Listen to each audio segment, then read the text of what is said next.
Carlo Crespi. He was loved by the Indians. He helped them without asking for money. And the Indians made them some presents.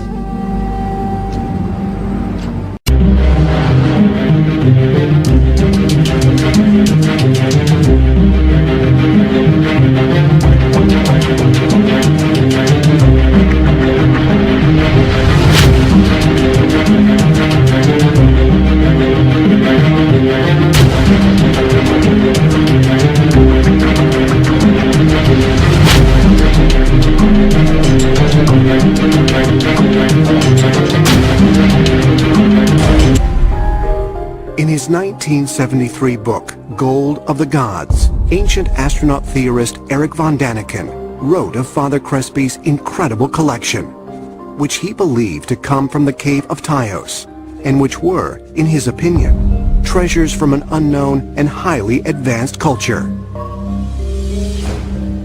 The startling questions posed in von Däniken's book soon inspired Scottish explorer Stanley Hall to try and solve the mystery himself. In 1975, Hall traveled to Cuenca to see Father Crespi's collection with his own eyes. I had for years been researching South America as the missing page of prehistory. I first heard of the Tyos caves was in Erich von Däniken's book and followed it through from there. And one of the presents which the old priest received is a tablet with 36 writings. It's metallic tablet. No one until today was able to translate these writings.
From Gold of the Gods comes another impressive sounding claim.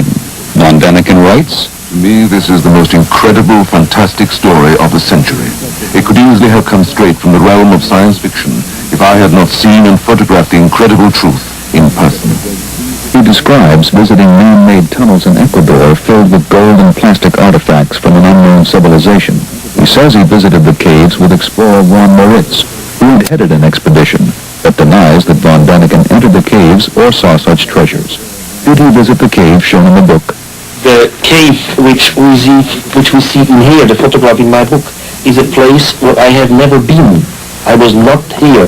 I said in the end of this book that this photograph was made by Juan Moritz, and this is a photograph which was made at the expedition of Juan Moritz in 1969. I was never here.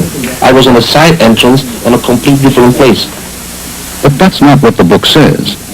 Von Däniken clearly describes descending by ropes and switching on his light to visit the underworld of a strange unknown race, illustrated by this very photograph.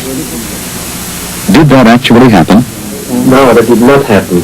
But I think when somebody writes books in my style and in my sense, who are not scientific books, we call it in Germany Sachbücher. It's a kind of popular books, but it's not science fiction, because all the facts do exist, but with other interpretations. Then an author is allowed to use effects. So some little things like this are really not important because they do not touch the facts. They are simply stimulating the reader, and one is allowed to do this. Yet these books are claimed to be factual.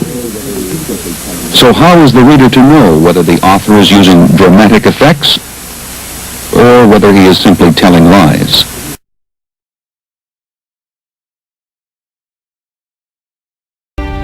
So this metallic library is still there in Ecuador, in a subterranean cave.